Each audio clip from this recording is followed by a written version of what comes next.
Hi there, Josh Sachs back again with another episode of Local Pros.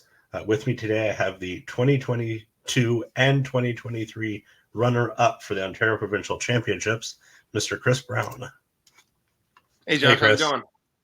Oh, not too bad. Just trying to get through this little bit of nice weather we have today and maybe get outside and throw a few discs because it has been miserable all week. I'm actually nesting some tennis elbow right now. I haven't played in a couple weeks, so I luckily my time off has been not hindered by because the bad weather has been pretty rough. But either way, a good time to have bad weather. yeah. So. In terms of getting through an injury. So before we get into the fun disc golf stuff, can you give us a little background as to how you started, like your sports background or anything like that? My sports background, like all the way back. I started all through school. I played pretty much only football and rugby were my only two sports between grade 6 and then grade 12, all the way up through past then. Unfortunately, in grade 12, later on into my high school career, I had a knee injury that stopped me from playing rugby. So that kind of put that out. And I tried other sports that equally aggravated my knees. Like I tried playing soccer. I tried playing some other sports. I played trampoline dodgeball, oddly enough, for a long time, quite competitively. But that was very not good on my knees. So so that had to stop. And then I started playing Ultimate with a buddy of mine, Ron Bain, if you know who he is, and started playing Ultimate. Wasn't very good at it. Not like a lot of local pros coming up now who are incredible at Ultimate. I was just like a beer league kind of Ultimate player, and then through that found disc golf. Ronnie again took me out to a disc golf course and showed it to me. So that's pretty much my sports background. Like pretty high. When I was talking with Colleen, she mentioned that I guess back when you guys met, you were living out in Brampton. So I'm guessing your first experience of disc golf was probably White Spruce. It was, yeah. I was living in Caledon, but yeah, pretty much Brampton was the closest course to me. So Ronnie took me out to White Spruce, played there, got yelled at by the local league for being too loud and rambunctious, and then.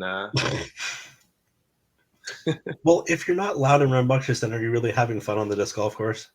Exactly. It's just if you got a bunch of hooligans next to you while you're trying to make a putt, it could be kind of frustrating. I get it, but we didn't know any better back then. So I know you've been playing for a while, and from what I looked up on your PGA page, you progressed through the AM divisions, but you've been playing Open for I think past like 6 or 7 seasons. Yeah, it's tough to imagine that with COVID being a thing because the two seasons sort of seem lost. But yeah, I guess I played my first season of Open. I want to say it was 2019. So I remember we did go to the Pro Worlds in Illinois in 2019. So I think that either that year or maybe the end of 2018 coming into 2019 is when I went pro. It was different back then. If you were a 935 rated AM1, you were sandbagging everything. Everyone hated you, not hated you, but everyone called you sandbagger. You were winning everything. 935, a very high AM1 rating, but it wasn't competing at all in pro. So my progression from AM1, where I was top 5 every single tournament for the most part, and that might be exaggerating a bit, but I was expecting to win or do well in every tournament, and then coming to pro and just get my butt kicked was an interesting experience, to say the least. I mean, and from what I've seen and what I've witnessed myself as I've played in tournaments where you've been there, like you're very consistent. Like I would say like even, like you don't no super high, like not to say you don't shoot a hot round, but you're never like super like, oh shit, I'm gonna crush this tournament, and then like, oh fuck, I like absolutely fell apart here. Yeah, I find I like me not having a very good forehand doesn't help the cause. A lot of the times, if you want to shoot incredibly well, you need to have every aspect of the game in order to make every throw as easy as possible. And sometimes I have to make it more difficult on myself because my forehand just isn't there. So like for me to really get good, I have to have both, and I just don't have it. So consistency is sort of what I'm aiming for to try and get. If you're looking at a shot that's a 350-foot forehand or a left to right turning shot, I may have to just lay up to 40 feet left and then try and make a putt. Whereas somebody who has a proficient forehand will have much easier time with that. So like it's hard to get every single hole or the majority of the holes that you're supposed to get when you can't throw every shot. So learn how to throw your shots, everybody. Don't Oh, neglect. for sure. But I mean, you're as I mentioned in the intro, like your past 2 years, you come runner up in the provincial championships where we've got guys like Thomas coming back. Like, not I don't know if he was there last year, but he was definitely there this year and just absolutely took it down. But the courses you played, you need everything, and you were making it work. Yeah, yeah.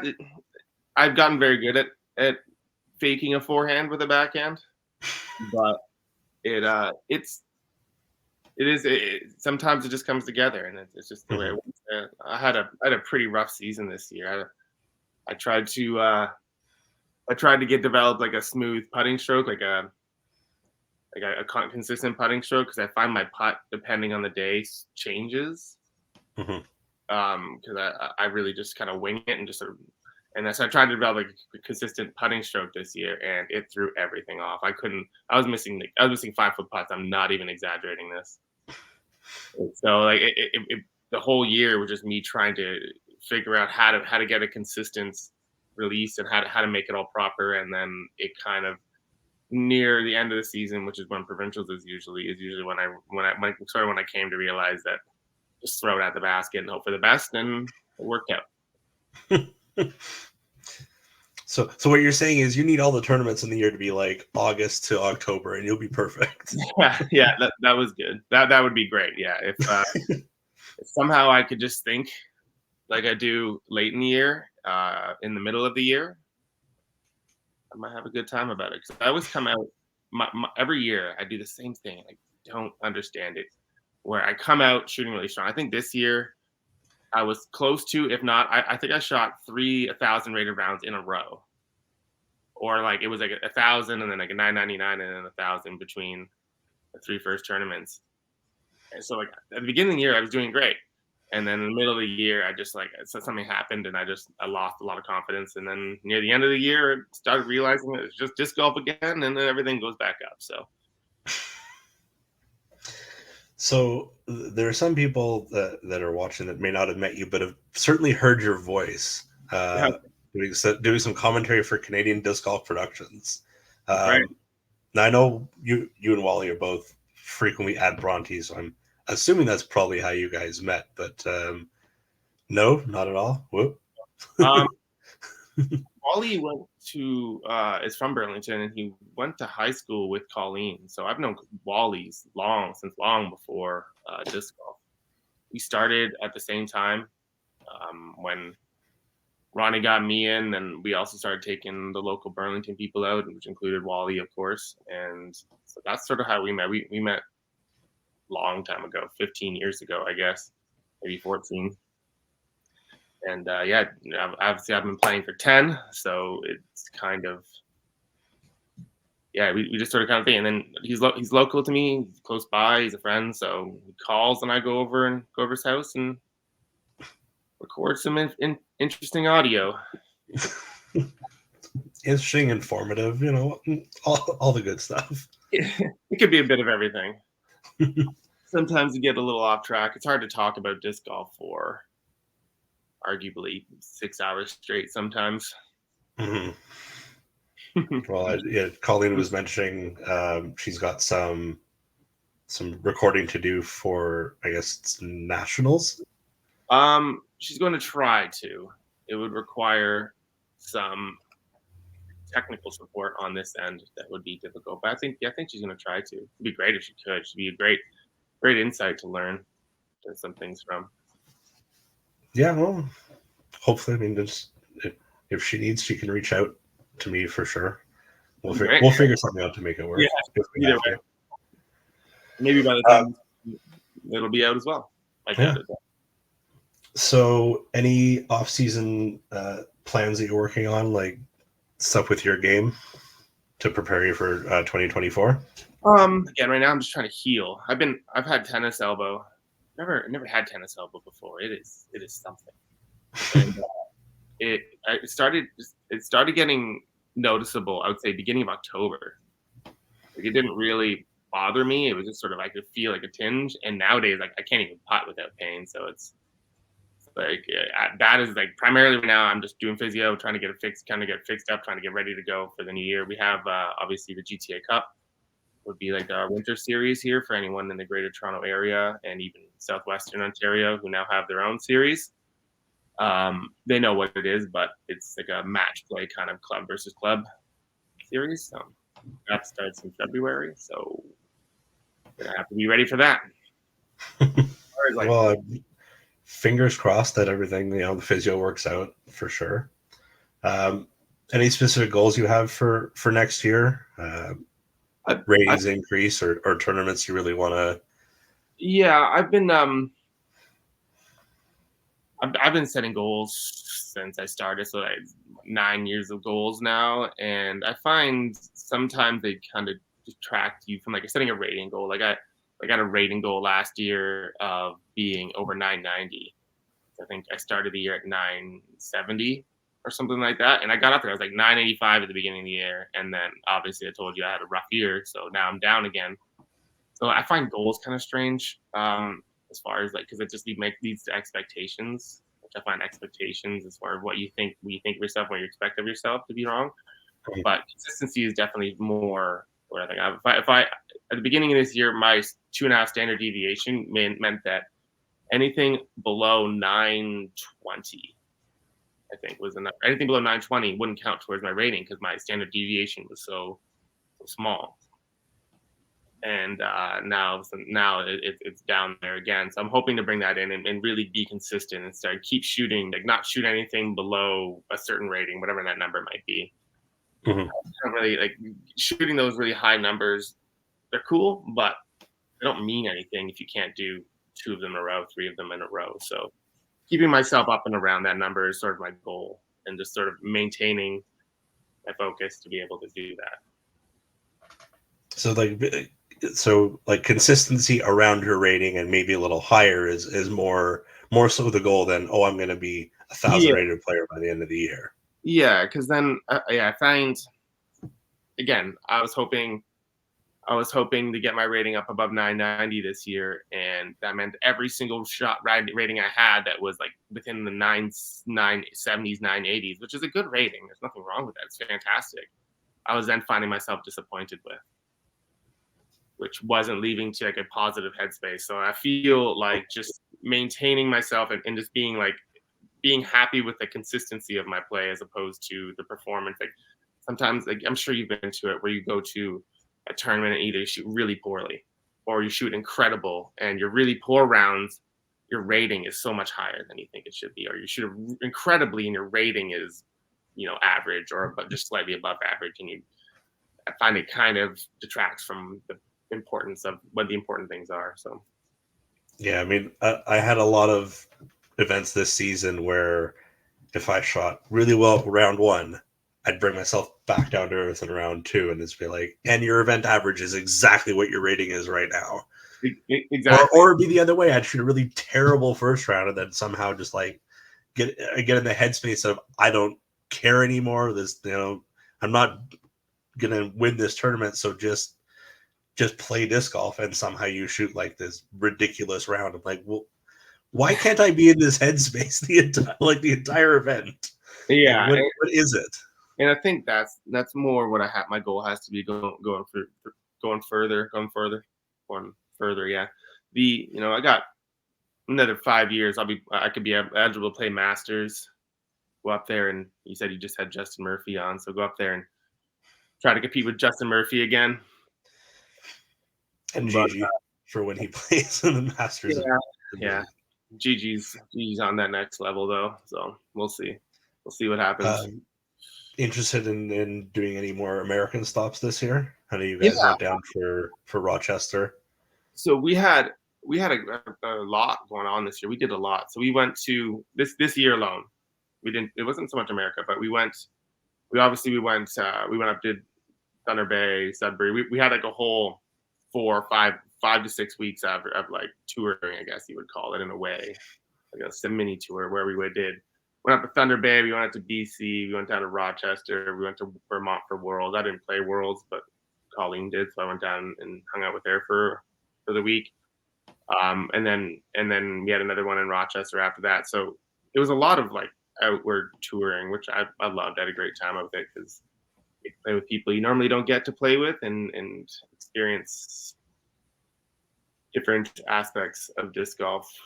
It's funny when you spend all your time in Ontario and it's kind of like not a dome, but like it's your bubble of community. So everything gets built around your community, and you go to a different bubble to see what they do and how they do things, and you can learn a lot. You can sort of understand what's important when with a tournament or an experience.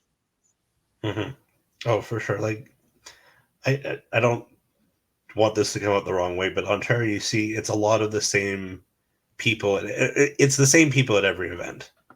And as big as our province is, and it spans like 4 or 5 states across, in terms of east to west. Like you still get the same people coming out to every event because it's not as big a pool as you have down in the States.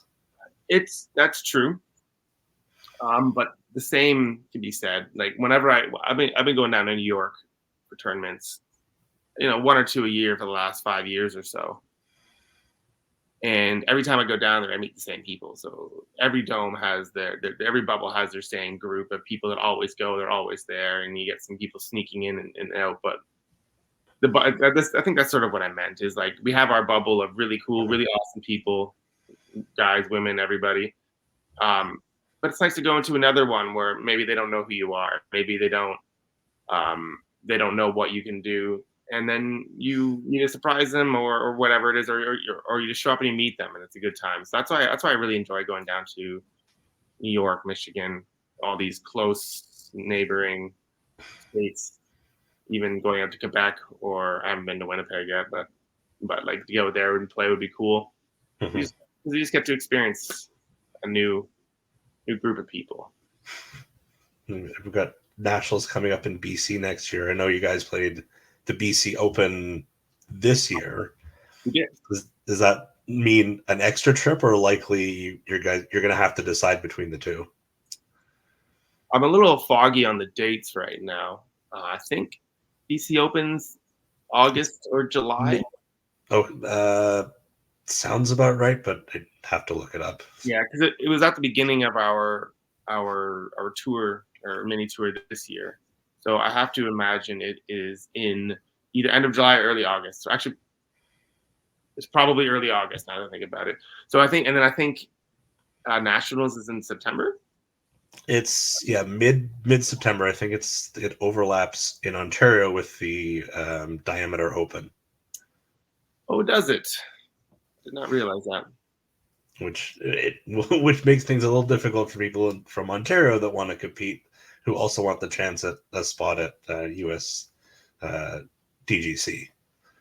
Huh, I did not know that. Okay, that's something. But either way, both tournaments will have no problems getting attendance.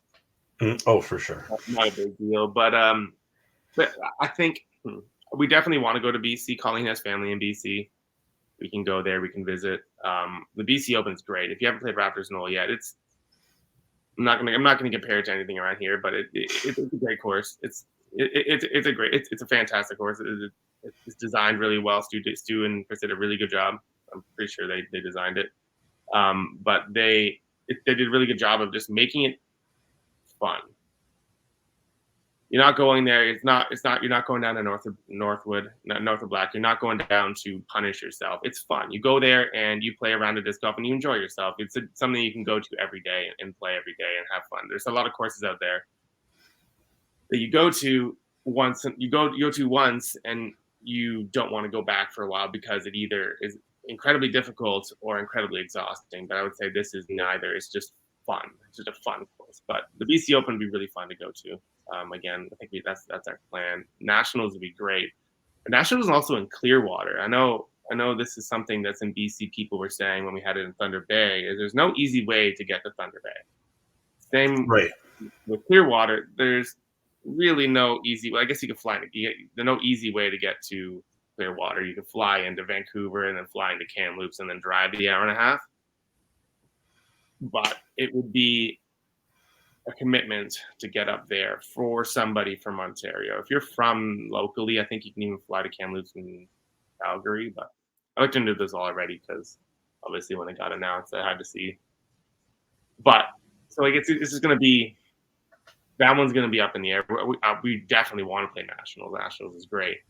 Nothing better than playing to try to win a national title, but have to make some decisions.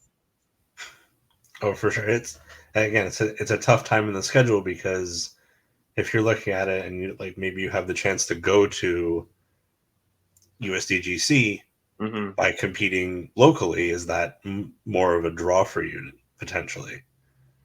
Yeah. Right. Yeah. USDGC would be great. That'd be fun to go to. It's experience. Very few people in the disc golf community get to experience. But I've also tried at Foxwood for 3 years to get a USDGC, but I never got it. So, do you hope to get it? I don't know. But I mean, I think Colleen, she won a spot this year at Foxwood for Throw Pink, but unfortunately, the injury just happened right before. Yeah, that injury was unfortunate for Colleen. I'm sure. I know she did an interview with you already, so she talked about how breaking her foot was a major cog in the plans of the disc golf touring. But yeah, luckily, I know wasn't the end of the season, but it's a lot better than it doing it at, say, Christie Lake, where it would affect the whole season. Right. So, yeah. Better only a few tournaments than the entire season get. Yeah. So. Yeah, I'm definitely hoping to tour this year. Do some fun tournaments elsewhere. It's getting harder for people like me, the kind of not top end pro, the not 1,000 rated pro, to get into the big tournaments, all the Disc Golf Pro Tour stops, things like that. When in 2018, 2019, I could sign up for any of these Pro Tour stops and just go, because they didn't cap the field or anything like that. Nowadays, you have to be in over 1,000 rated just to have a chance to even get into it. So doing the big tournaments might be a little more difficult, but there's a lot of really fun, really competitive tournaments that aren't on the Pro Tour that you can go down. For instance, we went to the Silver Series for the AFDO at Rochester. And that was great. We just showed up, we played, we had fun. It had pretty much the full Disc Golf Pro Tour experience in a way. The community and everything coming together and playing and running that tournament was great. Yeah, I saw that when I went out to PEI this year for the Discmania Open. Yeah, that would have been fun. It was unfortunate that the field was as small as it was, just timing wise. Yeah. And getting out there and what happened during last season that had a lot of people canceling playing the event. That was unfortunate. I think the disc golf world really took a hit in that regard. A lot of these big tournaments, even AFDO, suffered from that. Obviously, PEI, a lot of the Northeastern, because that was late into the season. Tournaments took a hit from the unfortunate circumstances that happened. So, but it all went off, and everyone who went seemed to have a great time. So yeah, For sure. So before I let you go, I've got some rapid fire questions for you, Rapid and fire. hopefully you'll be a little more rapid fire than Colleen was, who kind of went on a bit of a diatribe Yeah. on Try a to get couple of them. if you ever try to get a short answer from Colleen, it's never going to happen. So what's the favorite disc in your favorite disc in your bag right now? Probably my T-Bird. I have a slightly overstable T-Bird that I'm kind of leaning on right now to be consistent with. Favorite person to play a casual round with that isn't Colleen? That isn't Colleen. Okay.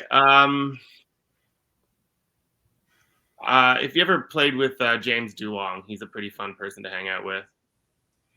I was One of my good. lucky enough to play with him and Audrey at the opening day at Albion Hills. Did you? Yeah, yeah. Just always in good spirits. Good dude. Oh, for sure. Both Audrey. Favorite course that you've had a chance to play so far in your career? Okay. So Northwood Gold, which was before Northwood Black, was incredibly fun. It was difficult, but it was fun. I haven't played Northwood Black, so I don't know. Getting past that, if you ever have an opportunity to play Project 15 in Peterborough in Ontario, it's fantastic. There's so much potential there, and Gabe has done a great job. Get in touch with the local if you have a chance, and get out and play at Gabe's property. A bucket list course that you want to get to at some point?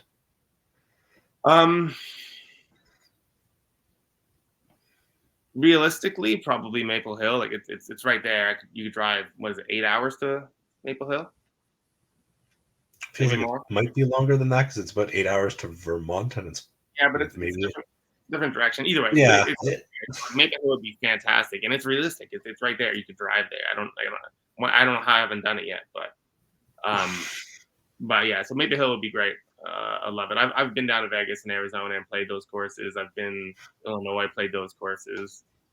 They're great courses, but I haven't tried Maple Hill yet, and it's right in my back door almost. Hey, I got a chance to play the two courses that they used for the memorial this year when I was down in Arizona. Yeah, they're great. Yeah, like they're not in the tournament layouts, of course, but like they're still nice courses. I like Vista. Vista's really fun. I don't so much care for Fountain Hills. It's same 400-foot hyzer on every shot, in my opinion. You're not wrong. But again, it's something to, if you haven't had the experience of playing it, it's a fun course to play. So I think it's also a really good use of the park layout that they have. Oh yeah, they use that. There's not a lot of green space in Arizona, obviously. And the plot that they have, they used up every square inch of it, and it, even with the heavy pedestrian traffic, it's still pretty safe. It's like imagine running a pro tour event at Seton in like that that's like kind of like the vibe of Fountain Hills. Yeah, it's like there's people everywhere. There, you have to constantly make sure, and I think everybody down there who walks around knows not to to keep an eye out for the disc golfers. It's kind of how it works, but it's incredible that they can run anything there because of the popularity of the Fountain Hills course area. And even Vista, like it's got the trails running or the paths running all the way through that park, and you get the pedestrians. But again, it's been there long enough, and the sport's been around long enough that people know.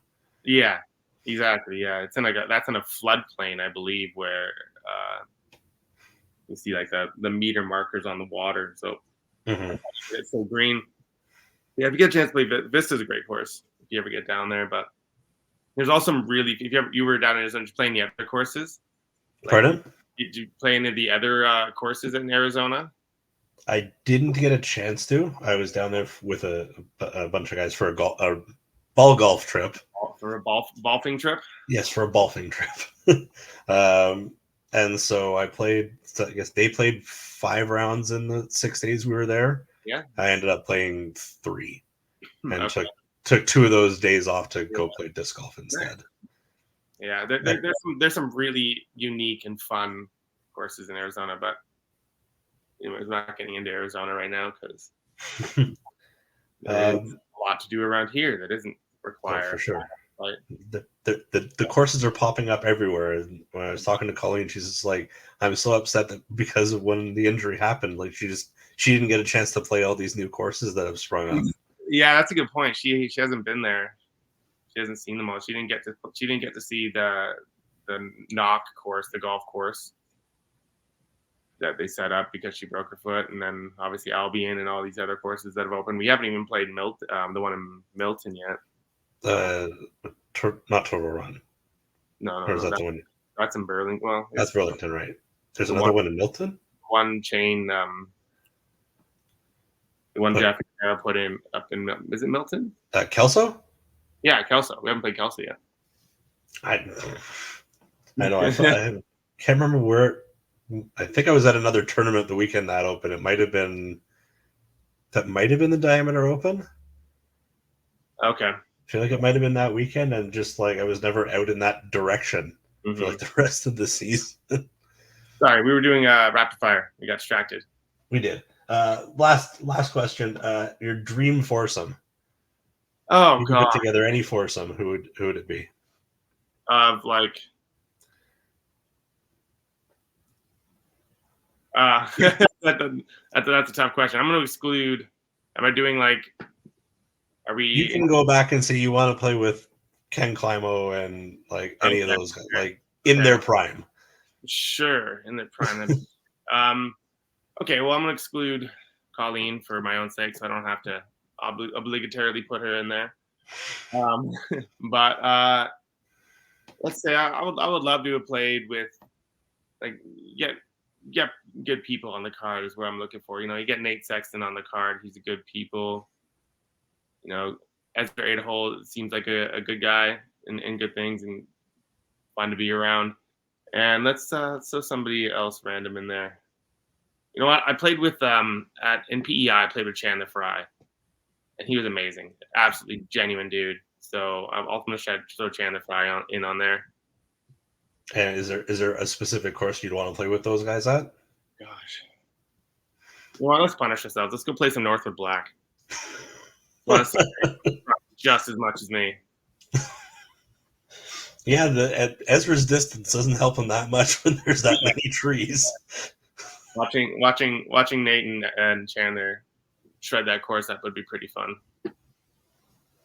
Well, thank you so much for your time, Chris. It's always great talking with you. I'm really excited to see the series come out, and I appreciate that you came in to the disc golf scene and make things happen, buddy. I know you're doing the Toronto Sunday Club. I'm assuming you're still heavily into that. Yep.